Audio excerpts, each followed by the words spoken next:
Welcome to the Crazy Cool Family Podcast with Don and Suzanne Manning. Parents, what if we could give you the power to transform your family into something absolutely amazing? A family where everyone is healthy, gets along, loves Jesus, and has great purpose in life. Hey, let us flip your thinking to unlock the power God has given you to create your own Crazy Cool family. Welcome to the Crazy Cool Family Podcast. Don and Suzanne here with a very special friend of ours. Gosh, Lisa, how long have we known each other? 20 years, maybe? 15 years? Yeah. Our boys have played sports together, been friends for a long time. But that's not why she's here, because she is an amazing psychologist who we're in our, if you listened last week, we're in our Safe Haven portion of the Culture series. And so Lisa is a psychiatrist and been doing it a long time. So I always get those terms wrong, but hey, introduce yourself. Very so, offensive yes, to the field for you to get that wrong. Yeah, it's like calling somebody a stewardess, you know. Welcome to the podcast, Lisa. Thank you. I'm Lisa Pierce Johnson, Lisa Johnson. I'm all of those things. And I have been living in this community for over almost 28 years and started practicing in this community about 27 years ago. So I've been doing this for a very long time. I'm a psychiatrist, and really the difference is that I can prescribe medicines, but so much I think of what I do is about the therapy part of it as well. I don't see people every week, but it's never just about medication when they come into my office. And so I think maybe that makes me a little bit different than traditional psychiatrists. Yes, and Lisa's very good at what she does. The community we're talking about is the northern Dallas-Fort Worth area. And, you know, what reason we brought her on, well, so many reasons, but the main reason is because she has, over the years, talked to no telling how many thousands of teenagers. Teenagers are what, 70% of your practice, right? Correct. So many teenagers that are troubled in some way, and she needs to draw them out. And so maybe those teenagers haven't had parents that listen to them. And so we're going to talk some about the dangers of not listening, as well as just how to listen. I mean, that's her job. She draws kids out all the time and has so much insight into how to help you become a listening parent. So, yeah. I was just going to ask Lisa, within that, I know that you're working with the child, but it's almost like the parent and the child come as a package deal.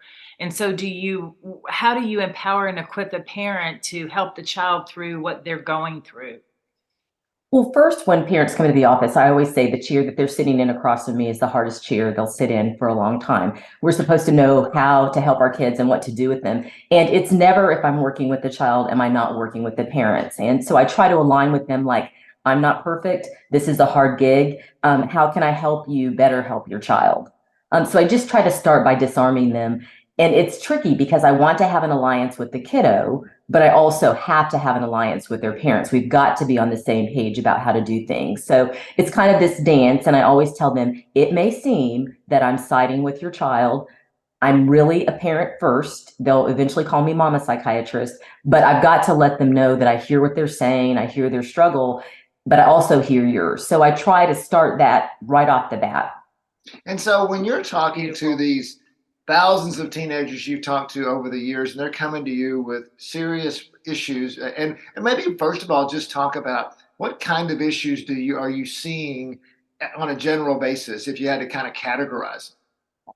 You know, I would say that I see a lot of depression and anxiety, but most of the times kids come into my office because they're not behaving correctly, because they've done something that's alerted their parents that something's going on. Their grades are low, they're sneaking out, they're not telling the truth, and they don't come in to talk. They don't even want to be there. So I'm starting with somebody who doesn't expect any adult to listen to what they have to say about what's going on.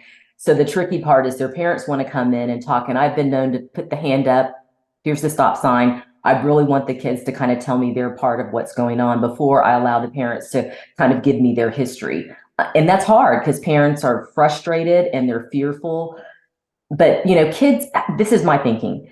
They show us what's going on with them through their behaviors. And even when their behaviors are bad, and I always say, you're not a bad kid, you made a bad decision. So let's figure out how to make better decisions and what's going on.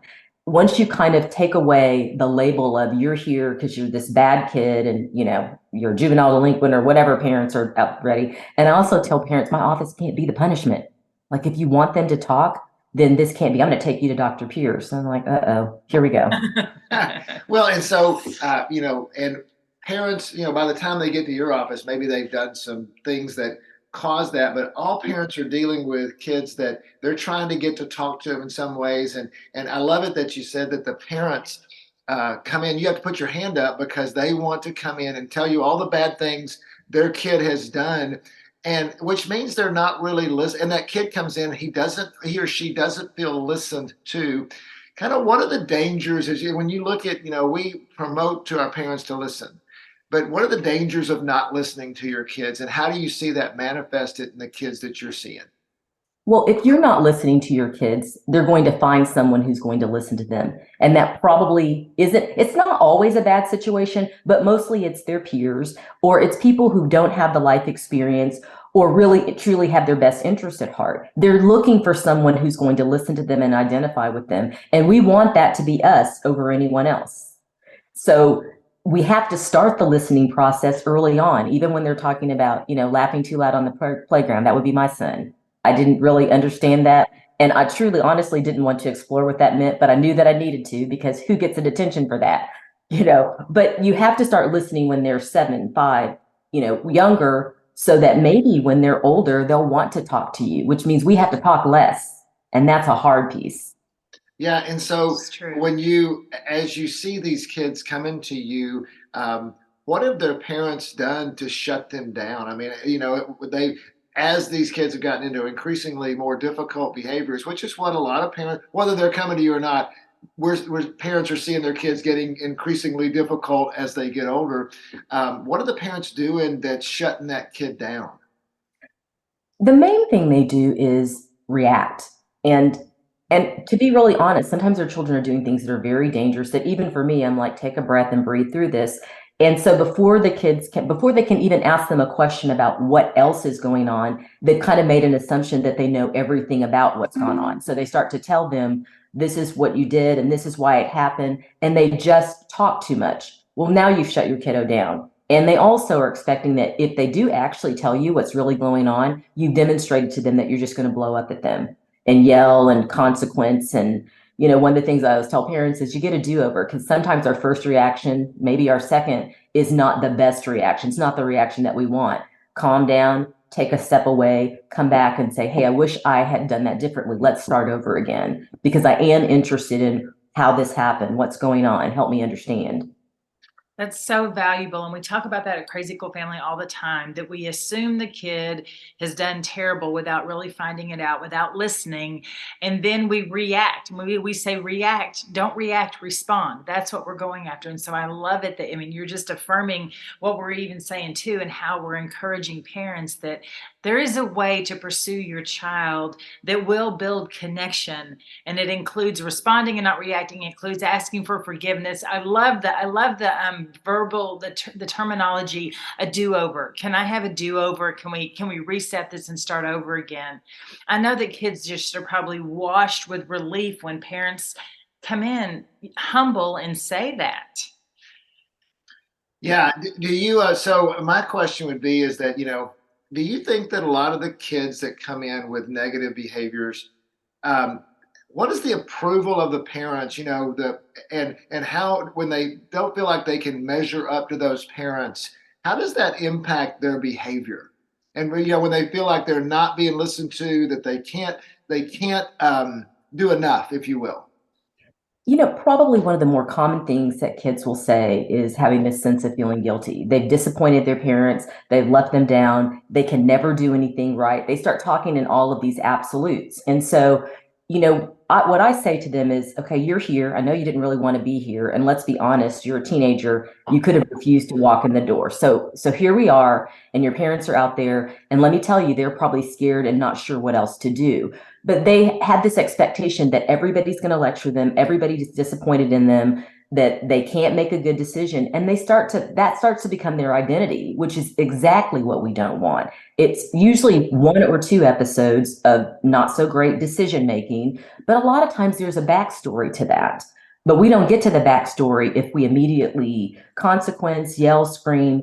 And we then talk in these absolutes and generalizations, like you never make a mistake. Your grades are always and never. And we know better than that. But in our fear, which is where we get angry, we say things and then we don't ever take them back or don't ever come back and clarify what's going on with us. Well, and I love it that you said we get to the backstory. And so let's, as you look at, as you think about all the interactions you have with parents and kids, how does a parent get to the backstory? Yeah. I mean, what do you do? Like, let's say, for example, we get a lot of parents that are, hey, I haven't listened well to my kids, throughout their first 10, 12, 13 years or whatever. And now I want to learn how to listen to them. I want to build that trust back. How do they get, but they're doing these behaviors. I don't know why. How do they get to the backstory? So what I tell parents, the do-over is as much for the kids as it is for the parents. I'm like, it's okay to say, I think I haven't been a good listener. And, what I tell parents is the moment you start feeling angry, get curious instead of furious.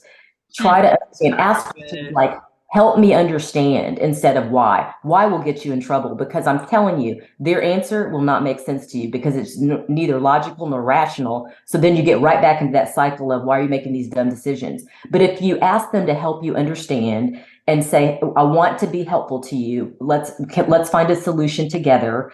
I'm here for you. I'm going to listen. And then you have to do that. And it's hard. Sometimes you're holding your hands, you're biting your tongue.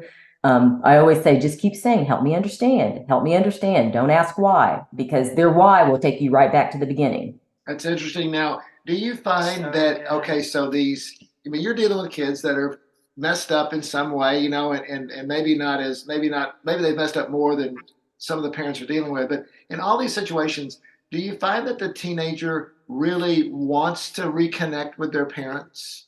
Or are they so mad they can't do? I mean, how would you coach the parents of what their kids are thinking?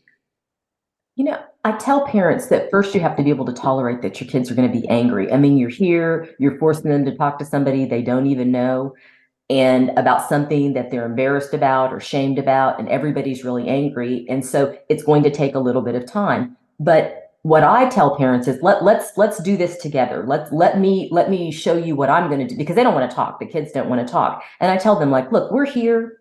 Your parents are committed to being here for the next 45 minutes or an hour. So we can just look at each other, or you can try to help me understand. And then I'll try to help your parents listen to you about what you're saying. And so it's going to take practice, and they're going to be good in here, and then they're going to forget, and they're going to mess up. And then you're going to remember that I said that was going to happen, and you're going to give them the same grace that you give me when I'm talking to you. And it's going to take practice because no one's good at this right off the bat. But I think their expectation is that we're not going to listen. Even of me, knowing that this is what I do for a living, they still come in and have the expectation that they're going to be judged, and I'm going to make some comment about how bad they are, and I'm not going to listen. And so we have to kind of reset that expectation. And I say those words. I mean, we don't want this to be a big secret. And what I say to parents is, it's not for some kids, maybe that works out well, but what you're doing right now, everybody can agree it's not working. So let's come up with a different strategy so that they don't have to feel so terrible in front of their kids. Now, when they're not with their kids, I might say differently, you have to listen, which means you interrupted me 7 times. You didn't listen to what they said, but I don't ever do that in front of the kid, because the last thing I want to do is undermine a parent. But I always kind of throw out, what you're doing isn't working. Let's try to find a different strategy. And so one of those would be, you just said, don't interrupt your kids. I mean, do you find that happens a lot when you're dealing with this frustrated parent and a frustrated kid, that there's a lot of interruptions by the parents? It happens unbelievably often. Even when I set the stage and say, okay, the way that I do things is I want your kiddo to tell me their story about why they think they're here. We understand that why they think they're here may have nothing to do with why you think they're here, but we're going to let them tell their story, because I think you're going to find out some things about what's going on if you just listen. And so many parents, like the moment they start to tell the story, they're like, that's not what happened. And I'm like, and we're waiting. We're waiting. And so sometimes I just have to put the hand up and say, okay, this is the stop sign. When this goes up, that means you can't talk. And I said, actually, I want them just to talk. And you can roll your eyes if you want to. That's not usually helpful, but I want you to just listen. And it's hard for them because sometimes their child's perception of how things are so different. But we learn so much from that. Like, whoa, okay, so the reason you didn't do the group project is because you're so afraid you couldn't find a group that you could belong to, and you were too embarrassed to go ask your teacher to put you in a group. And so, and the parents are like, well, that's ridiculous. I'm like, but they're 15 and they feel like, why doesn't anybody want me to be in their group? And I don't know why they then just decided not to do the project, because they're stuck over here with, I'm too embarrassed to ask somebody, I've been rejected. They're there. They haven't even thought about the project. And parents, they're like, oh, well, I didn't know. You have to listen, and you have to try really hard not to roll your eyes and all that stuff that we want to do when you're like, that is not the truth. That is not how it happened, because that we learn things. Wow, that's amazing. Go ahead. No, I was gonna say that is so good. That's so good. And I think that parents, and we say this all the time, they want to do what's right and they want to do what's best, but I feel like that we get in the way of ourselves as parents. And I mean, I can totally see that scene playing out, because as parents, we're afraid too. We're fearful. We don't want to be rejected, by our kid. We don't want our kid to make us look bad. And so Mhm. that is a crazy dynamic that you're dealing with, that we're dealing with when we've got our own stuff, our own feelings as a parent, and then we've got this child over here that, how dare them have their own feelings, and them. Well, what I was going to ask you, so you talked about the area we're in, which is fairly affluent, northern DFW area, and you see a lot of kids, in different demographics. But I mean, how many you said 70% of the kids you see are teenagers, and of those teenagers coming to you, how many would you say come from neglectful parents versus parents who are trying hard? I would say probably 95% of them are from parents who are trying hard and just aren't sure what else to do. They're not neglectful intentionally, and I have to be careful, because I don't want to then attach a moniker or label to them, because they already feel bad enough being in my office. But usually they just don't know what to do. And some of it's family of origin, like, you've been raised a certain way, and that didn't work for you really, and it's certainly not working for your children. Or maybe, my two kids are so different. I always, I always use my kids as an example of how I'm not the perfect parent, because I have the person who laughed too loud on the playground and the person who never spoke out loud the entire time she was in school. So it really created this dynamic of trying to parent where one skill set didn't help the other. And so I share with them, like, hey, I have to credential myself in front of my kids. I can help you, but not them. It's hard. And sometimes we don't know what to do. So you have to take a breath. You have to rely on, if I'm not making progress, if I'm starting to get mad, that's where Ronnie's my husband, Ronnie and I can tag team. Do that with your spouse. Have a meetup and, kind of make a game plan. And then as you're going in there, figure out how you're going to do that. Because usually kids will talk to one parent more so than they'll talk to the other. And that's purely based on reactions. Well, and the reason go ahead. No, I was just gonna wow, moms and dads, did you hear that? If your child's not coming to you, then maybe check your reactions. Are you overreacting? Are you freaking out? Therefore, your child does not feel safe. And what can you do about it, parent, to get yourself in check so that you respond instead of react? Well, and I think this is such a great top. The reason I asked that question is because, and like a good lawyer, I thought I knew the answer, that a lot of people are coming to you that are trying, and we talk to our parents about this a lot, get the right methods, get the right, if you learn to listen, learn to be encouraging, learn to, because what you're doing is having an impact on your children. And a lot of parents are working hard at many of the wrong things. And if Yeah. they'll work hard at the right things, it's not about working harder, it's about working differently. And so now let's kind of flip it as we kind of we start to move towards the end of the podcast. But okay, you've got parents in front of you, younger parents, or parents of younger kids, and you get to talk to them about what to do to avoid having someone in your office when they're 15 about whatever it is. In terms of what would you tell them? What would you tell them what method would you tell them to do? What I would tell them is to practice having the conversation with their kids. Be curious about the things that they're curious about. Be interested in their friendships.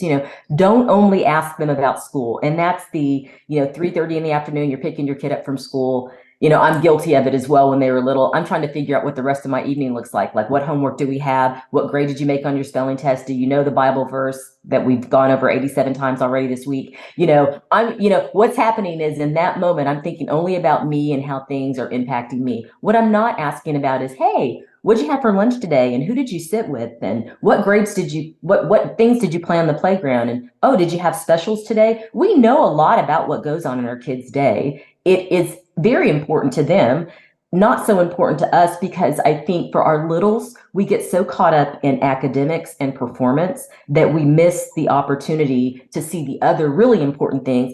I feel like the most important thing that you can have is a relationship. And I really push parents on relational things. Even if they're rewarding a kid, I want it to be like you let them go with you to Home Depot, and they get to scan across that little scanner thing, and they're doing it with you, and you're building something that's going to take 4 hours instead of 30 minutes because you're going to do it together. Be curious about their relationships, because that will give you so much insight into what else is going on. Teachers aren't always going to know if they're having friends, or they're playing by themselves. I mean, I had one parent ask her child, we practiced this, we kind of talked about the things she would ask, and what she found out is that every day at recess, her child just took her book outside and read her book. And what was going on is she didn't know how to ask people if she could play hopscotch or she could play in the game. And so they practiced it. They did this little role play where she pretended like she was her daughter and her daughter pretended to be the friends. And it was a game changer. But some of her child's behavior of being really maudlin and kind of sullen when she got home and not wanting to talk had to do with her day was just so stressful. Recess was probably and lunch were the most stressful times ever because she didn't have anybody to talk to or play with. And then her grades started going down and she didn't want to go to school. And it was really kind of a simple fix. Like, she didn't know how to ask how to play. And if we don't get curious about the things that we don't think is being important, which are usually relationships and not grades, I steer all my younger parents away from, don't ask about grades. Don't ask how they did on the spelling test. You got the rubric about what work they have, so you know what you're going to do when you come home. Ask about the other really cool things. Like, what's the coolest thing you learned at school today? Did you meet anybody new? Hey, are there any new kids? Things like that. And do you find Good. I was just thinking about this, like McCade, our 17-year-old, came in the other day, and all he wanted to do was tell me about the games they played at football practice. And and once we started going, I just kept saying, well, now, and so often it's be like, now how's that game played? And, how many guys are on the team, and is this just, and the more I asked questions, the more it brought it out in him. But sometimes we get a lot of parents talking to us about, I just get one word answers. All I get is one word answers. So how does a parent at whatever age, maybe it's, or my kids are hiding things from me, and I don't know how to stop that. And it just brings out the bear in me to want to. So how do you deal with a kid who's hiding or not answering those questions, and what happens? How do you draw them out? Yes. Well, you don't ask questions that can be answered with one word. So I don't know how your day is, because you can say fine. And so I tease the kids. I'm like, fine means lots of really horrible things in the world of psychiatry. You can't say fine. Or I'll ask them, tell me about your day. What do you do? And they're like, they answer fine. And I said, okay, you have to answer in a paragraph. And then I'm pretty sarcastic and I'm real with my kids. So I'm like, so for example, a paragraph may have 3 sentences. So you might ask me this, and I give them an example, and I'm being really snarky. And they're like, you're not acting like a psychiatrist. I'm like, oh, but I am. And so answer me in the paragraph, because I ask you a question that can't be answered with one question. So, we ask kids, how was your day? Fine. Did you play with anybody? No. If you ask a question that can be answered with one word, that's the answer you're going to get. And then say, hey, give me a paragraph of your day. Tell me about it in a way, tell me something beautiful. Sometimes they'll be really sarcastic, but you can be sarcastic and joking with them. And, even say, well, if you ask me about your day, I'll tell you this. I went and got coffee, and then I spilled it when I walked out of the coffee shop. And, you just have to be relatable, and you have to be genuine, and you can't accept the one word.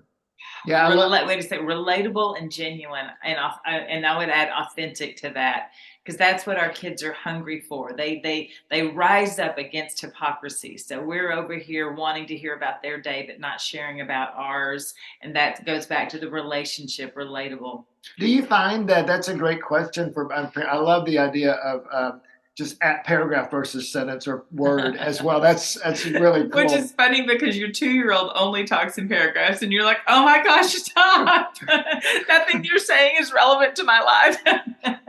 Yeah, but and so how does the parent uh, draw them out? How they use their own stories, and what's the back and forth like? How much do you tell? Because then I know what I'd do. I just start telling them stories all about me, But I mean, and they just hear all about me, and they be over here saying, "I'm so tired of hearing about you." But how do they do that? Heard that story, Dad. Yeah, exactly. 4 times in the last week. Sometimes I tell the parents, I said, why don't you tell them why you're asking the question? Because what they're expecting is, especially if you're doing it different, they don't trust it. Like every day you ask me about my grades and you ask if I know the da da da da da. Tell them why. It's like, I'm really interested in what you're doing. I haven't been in school in a long time. So what is it like now? Actually, you find out information, like they only have 1 recess. Who knew? I had 3 recesses. I mean, you find out about things about your kids and about how the school day goes, and they have to walk 15 minutes as opposed to just play, that you might not know if you don't ask the questions. And so you start from, especially when they answer 1 word, I'm only asking because I'm really curious, because it's so different than when I was there. And still sometimes you'll continue to get the 1 word, but you can't give up. So so like if you were to take the people coming into your office, and you would say, and you could look back and say, if these parents would have been relational, what words did you use? You said relational, authentic, Yeah. engaged. Yeah, relatable. How many of those kids would not be in your office? A good bit of them. A good bit of them, because if your kids really think you're interested in what they have to say, even the small things, they'll tell you the big things. The other thing I think is that as they get older, we don't just, I think the time in the car is precious, because then they're held hostage and they have to answer in paragraphs. But sometimes our kids will talk to us when it is hugely inconvenient, like when I'm about to go to bed and I can't think and I really don't want to hear about this relationship. Like, did you not know this at 6 o'clock this evening? But sometimes you just have to listen. And a thing that I used to do for my kids when they got older, because we talked every night before they went to bed, which I felt like was a stall tactic. And I had to not do that because they would talk to me. And I'm like, I feel like you're not trying to go to bed, but okay, I'm going to listen. That carried over into adolescence. And then when they started driving, I made them come to my room to say goodnight, even if I was asleep. What I didn't realize is because we talked so much when they were little, when they came into my room and I just wanted to know they were alive and not dead in a ditch, they wanted to talk. And I'm like, are you kidding me? I'm so grateful for that. I still have that now, as when they're in college and I'm like, I don't even know what time it is, but I have to get up in a minute, and they want to talk, and you just put all your need for sleep aside and you listen. But you have to start when they're little bitty, because they'll talk to you about the things that are going on when they're older. Then you don't have to have me trying to navigate that. And that's not to say that they won't make a bad decision, but maybe you will have learned to be a good enough listener that you get to the backstory before you have the reaction. Yeah, and I bet Ronnie's over there just sleeping away, isn't he? Snoring. Me too. That's why I can relate, because Suzanne does the same thing.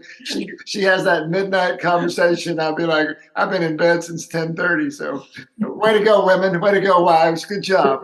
It's so good though, because you're absolutely right. That teenager on up, that midnight conversation is gold. I mean, it is so valuable. It's getting to their heart, and it's hearing where it's helping them grow up. It's molding and shaping them, which is what we want to do all along when they let us in. But I appreciate what you said, that where that cashes out, or where that investment starts, is when they're 3 and 4. I mean, we struggle to put our grandbaby to bed, or Madeline struggles to put the babies to bed, because I mean, I think Truett would talk for 3 hours. He would go to bed at 7 and he would be talking still till 10.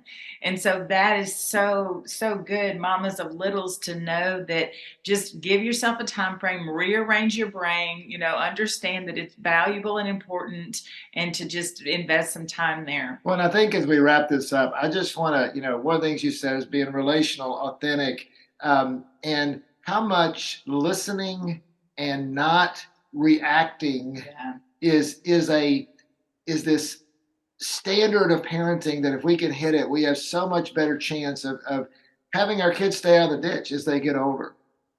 Wouldn't you agree with that? It's so invaluable. It's so invaluable. And the saying that I took from you, I will use forever now, is get curious instead of furious. I mean, we say ask curious questions all the time, but when you add instead of furious, that gets rid of that whole front end of reacting. And so Yes. get curious instead of furious, it really defines it. So that's beautiful. So if it's patented, we'll send you a royalty or Yeah, whatever. exactly. Well, Lisa, thank you so much for I should call you Dr. Pierce. That's Most really definitely, yeah. But we've known this Lisa for so many years, and man, just one, thank you for all your work you do. I know you get paid for it, but I mean, just it's a labor of love. You were telling me before that you really are a medical doctor who's Yes. chosen to invest in the minds of kids. And minds and hearts of kids. So, didn't like she's, I don't know if you know this, she's delivered 47 babies in her life and done surgery and everything else. So, I mean, because she has a medical degree. But I didn't like it. What's that? I didn't like it. It's too gory. It's very messy, the sheer shock of it, but it's also so beautiful. Yeah. It's a miracle. So, but now you get to go into the gory details of the mind and everything else, which is also its own messiness. Well, and it's also a delivery too. I mean, that's incredible. You're delivering freedom and peace and relationship, and wow.